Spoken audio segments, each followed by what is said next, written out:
Hi everybody, welcome back to my channel. Thanks so much for joining me. My name is Janelle, and today I am doing the mid-year check-in, basically. I am going to be doing the mid-year book freakout tag, but I'm recording this on the 19th of June, so it's not like officially halfway through the year yet.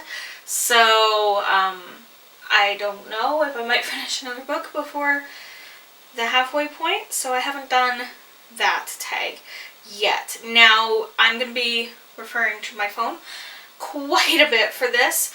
Basically, what I'm going to be doing is I never deleted like a goal for, what did I just say? Oh my goodness. I never made a book reading goals video because I started the channel in February. So it didn't really, or was it the end of January? I don't know, but it was kind of past that point. So I did post a few goals on Instagram. So what I'm going to do is I'm going to look at the goals I put on Instagram. I think there was like 2. There wasn't much, but there was like 2. And, and I just saw the first one and I am failing at it hard.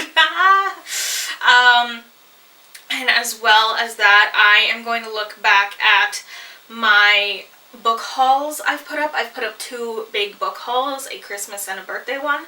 And I'm going to look at the books I got on those and see how many of them I've read.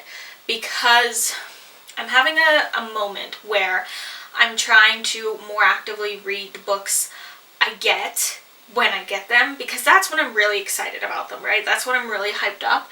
Whereas once they've sat on my shelves for a while, maybe I'll be more hyped about others. And so if I read them a bit more when I first get them, I'm kind of thinking then they won't sit right on my shelves forever. At the same time, there's ones that have been on my shelves forever and I have not read. So I kind of need to figure out a balance. But the first goal I did was to finish Les Miserables by Victor Hugo, which is a 1,400 page book. And I started it late last year and that's kind of where that ended. I really figured it out where if I read 3 pages a day, I should finish the book just before the year's done. And that seemed very doable to the extent where even if I missed a couple days, it'd be very easy to catch up. However, have I done that? No. I read it. I did it for like the first 2 weeks or so. But then we had a whole renovation situation going on. We weren't even staying in our room. I didn't have access to any of my books.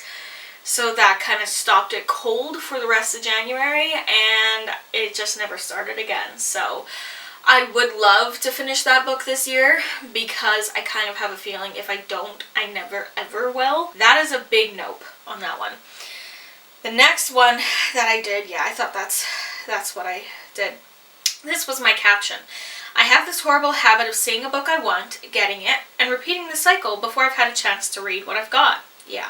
This leads me to dance excitedly from book to book, accidentally leaving some far behind in the dust. So my goal this year is to focus on getting through some of my long-term TBRs. Almost all the paperbacks are 3+ years on my shelf, as well as some of the hardcovers are multiple years too. So I did 2 pictures. One had Crescent City, so the hardcovers were Crescent City, The Blind Astronomer's Daughter, Confessions of Young Nero, Rebecca, I Was Anastasia, The Court of Miracles, and the paperbacks were Where the Cypress Whispers, Victoria the Queen, alright, The Daughter's Tale, The Historian, The Race to Save the Romanovs, and Euphoria. Okay, I haven't done horribly, I haven't done great. I Was Anastasia, I read, hated, unhauled, bad time. Rebecca, I read, loved, the second half more than the first. The Blind Astronomer's Daughter, I've tried a couple times. I really want to love it because, books in general are way more affordable in the UK than they are in Canada. And I mean, there's also the currency exchange and the wage difference and living cost differences to calculate. But generically in the UK, the most a hardcover would cost would be like £20, right? Like it's probably between £16 to £20, and a paperback could be anywhere from like £6 to £11, right? In Canada, paperbacks would be like $20 and hardcovers could easily be $40, no problem. And The Blind Astronomer's Daughter was. So it's really hard, and it's a gorgeous cover too, and I love the idea of it. But basically when I felt like I should be halfway through the book, I wasn't even a quarter. Like, it was just, I felt like it wasn't progressing that fast. The Court of Miracles, I'm kind of holding off on reading because I want to read Les Miserables first. But, like, I know the overall story, so I don't know. Crescent City, honestly, I have not had any. Well, is Crescent City the series, or is it like the House of Blood and House of Earth and Blood? Is that the series? Which one's the series? Anyway, I've had no urge to read it whatsoever, and I'm like, I don't want to unhaul it because I literally got it like last year for my birthday, so I haven't retrospectively owned it that long, but I've had zero urge to read it. Moving into the paperbacks, I've read none of them. No. But I didn't know Victoria the Queen was on there. I've actually been eyeing that one up, so I will probably. The thing is, it looks massive. It's by Julia Baird. Yeah. And it looks huge, but the actual book itself, like when you take out the bibliography and the notes and whatnot, it's only like 300 some pages. So I'm probably will read that one before the year's out. The Daughter's Tale, I've actually been thinking I'd like to get to soon. Euphoria, I did try again. I've unhauled it. I just can't. The Historian by Elizabeth Kostova, I picked up again. I picked it up in May, and I've put it down again. I cannot seem to get far into that book, but the idea of it is so interesting to me.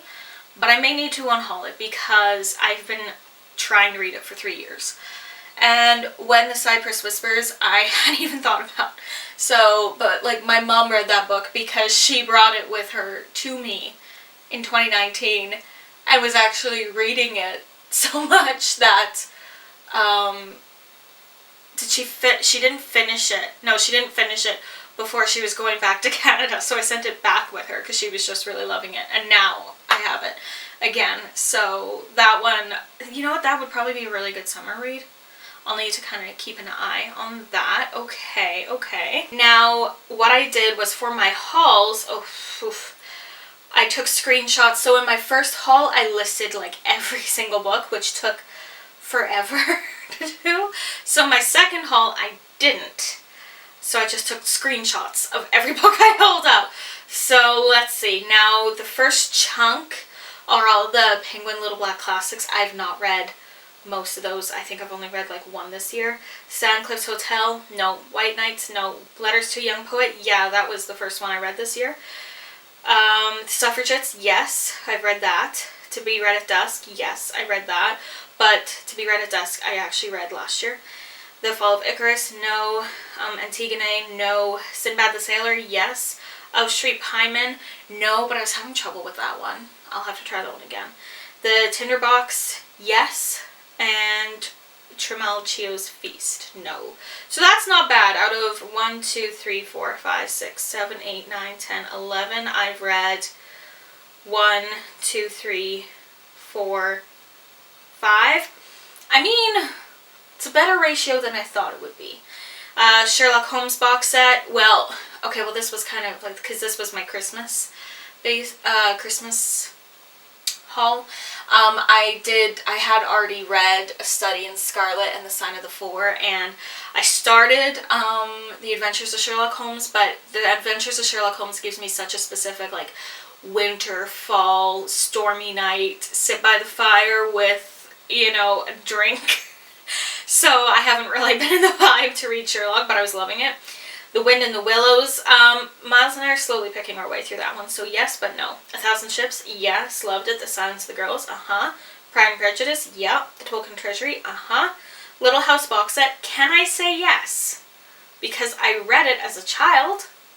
I have not read it in over, a decade.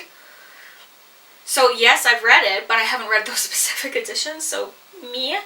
The Pickwick Papers, no, I did not realize how chonky that book was going to be, so, no. Golden Treasury of English Verse, no, because pretty much out of my poetry, that's the only book of poetry I have that I have not read at all, and the other ones I've read in full and completed, so I'm kind of nervous of reading it, and again, having read everything. The African Queen, yeah. The Age of Innocence, no. Before the Coffee Gets Cold, yes. The Lost Lights of St. Kilda, no, I keep forgetting about that one, and every time I look at it, I'm like, oh, that would be good. So I need to keep that in mind. The Hating Game, yep. Crime and Punishment, no. Notre Dame, was like, Hunchback of Notre Dame, I got that like last summer. No. Notre Dame, the essay by Ken Follett, yes, amazing. The Pillars of the Earth, no. Big Book, The Vanishing Half, yes, and The Shape of Darkness, no, but I do keep eyeing that one, so I think that one's going to be read pretty soon. So that's, out of those books, so that's, I'm going to say the Sherlock Holmes box set, I'll just count that as unread because that's like 5 books in total, so I'm just going to ignore that one in the count, because I've read a couple, haven't read a couple, so the 1, 2, 3, 4, 5... I'll just count for this theory like the Tolkien Treasury is 1 book, even though it's 4, because I've read all 4. So 1, 2, 3, 4, 5, 6, 7, 8, 9, 10, 11, 12, 13, 14, 15, 16, 17, 18, and I have read, I'm going to count, The Wind in the Willows isn't read. No, we're really slowly picking our way through it, so no. So, how many did I say? Okay, yes, 18. So I've read 1, 2, 3, 4. I'm not going to count the Little House box set because like I've read it, but I haven't read those editions. Yeah, that feels honest.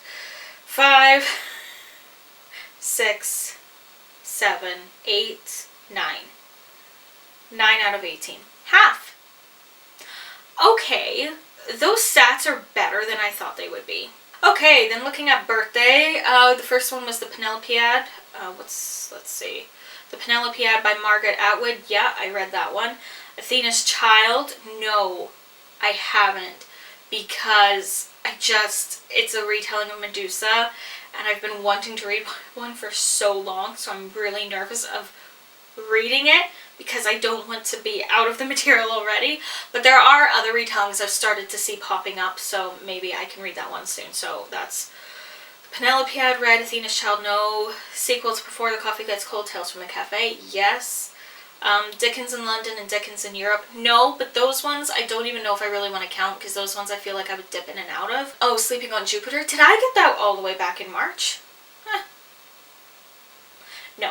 Haven't read that. The Luminaries, no, because that's another big chunky book. Jason and Medea, no, I have not. The Drowned City, no, but I am wanting to get to that one straight away. The title's really blurry. Roxana, yeah, no, I started it. I've started it a couple times because I was so excited about it, but just, it's not written in a very entertaining way so far. War and Peace, I started it, but there's a lot of French at the beginning, and my brain was like, no, we don't want to deal with this right now. So I've put it down. I have looked ahead in the French, like it becomes less and less. So I will read it, and I want to read it, but it kind of put me off it for the time being. The Prophets, no, that was actually on my TBR for this month, but I changed my mind because it sounds like it's going to be super emotional, and I've been super emotional, and I was like, and it didn't sound like it was going to be super emotional necessarily always a great way. Like, there's probably heartwarming moments, I would assume, but it sounds like it could be hard to read at points, and I really didn't feel like I could cope with that at the moment. A Net for Small Fishes, yes, I love that. That was a fantastic book. Yeah, that's kind of one of the highlights of the year so far. The Warlow Experiment, no, but I'm looking to read that one very soon. This is helping me because I had no idea what I was going to put on my July TBR. Now it's kind of like, this is kind of like rekindled some thoughts about some. Northanger Abbey, no, that's good to see. I wanted to put that on my July TBR. I forgot about that one. And you'll have seen my July TBR already, so I'm not spoiling anything. Yeah, no, that's great. I'll remember Northanger Abbey. Conan Doyle for the Defense, no, and it's frustrating me because this is the same thing. I'm so jazzed about them when I get them, and then if I don't read them right away, the jazziness kind of depletes a little bit. Miles put it on my TBR for May, but May was just, let's not talk about that. So I didn't read it, but I really wanted to. And the next one, The Lamplighters, I was so excited for it, but I just didn't know if I was in the mood for kind of like a murder mystery. And The Lamplighters, like, it does give the vibe where it'd be great for like the fall or winter, but I'm like, I'd like to read it before then. Daughters of Night, yes, I read. That one was very good. Okay, I think my percentage is lower for the birthday one. It's funny, I thought it would be the other way around. That's interesting. Okay, so let's count. We'll just count all the books in total. So 1, 2, 3, 4. No, you know what? No. I'm not going to count the Dickens London and Dickens in Europe because those are ones I would hop in and out of. So I'm talking about ones I would want to have started and completed. So not counting those. So 4, 5, 6, 7, 8, 9, 10, 11, 12, 13, 14, 15, 16. And out of the 16, remember that please, I have read not many. I'm flipping back and forth. I'm like, not many. Out of 16, I've read 1, 2,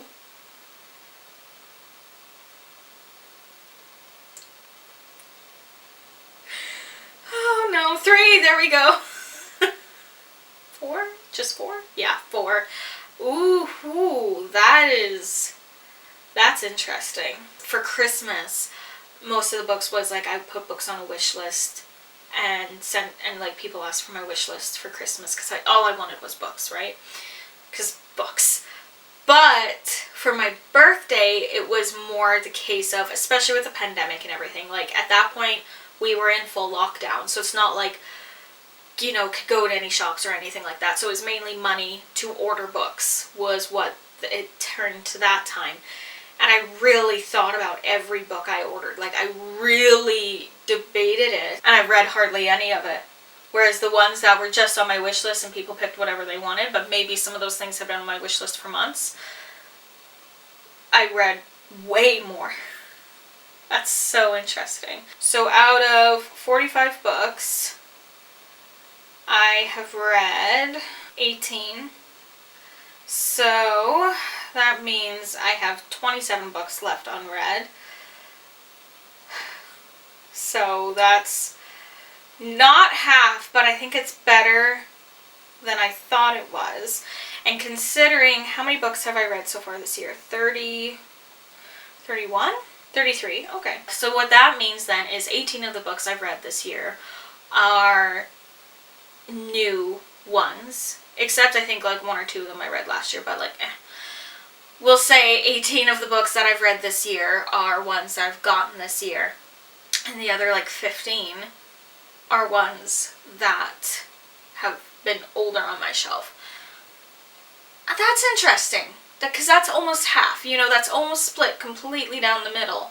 So that makes me feel a bit better about it. I'm really trying to be aware of my ownership of books. Basically, I've counted up all my books, counted how many of them I've read, how many I don't have read, and I'm trying to even that up. So I'm trying to not, and I can't really be bringing in any new books. So I'm trying to be very aware and conscious of the books. And the thing is, I was watching an unhaul, it's just story time now, wow. I was watching an unhaul today, and they were unhauling books that they read. And I was like, because I always unhaul books I haven't read that I don't think I'm going to get to. So I started like actively looking at books I have read, and I was immediately able to pick out some that it's like, you know what, I don't need to own this anymore. But I do run into the problem where maybe if I've done swaps or exchanges or random acts of kindness, where people would maybe get me like a book off the wish list, if I send them books or whatever, you know, there's always like a really nice note. But there's like, I can see like 4 there I don't think I'm going to get to. So I'm like, do I unhaul them then? Because I feel bad, because like but it's not like a gift. But if it's random act of kindness, it's a gift. I don't know. I'm confused being, but it helps me kind of think about my reading upcoming for the rest of the year. So overall, I did better than I thought I would. 100%. I did much better than I thought I would. But where I thought I would do well and where I thought I wouldn't is completely reversed. So my mind's kind of just like, right now. My mind's very confused. Interesting. I don't know. Okay. I've got stuff to think about. Let me know how you're going with your reading goals so far this year, if you have any reading goals. It's kind of the first year I've ever like consciously thought about my reading and goals and whatnot, so I'm very new. Thanks so much for watching. I hope you enjoyed this check-in and chat, and I will see you in my next video. Take care.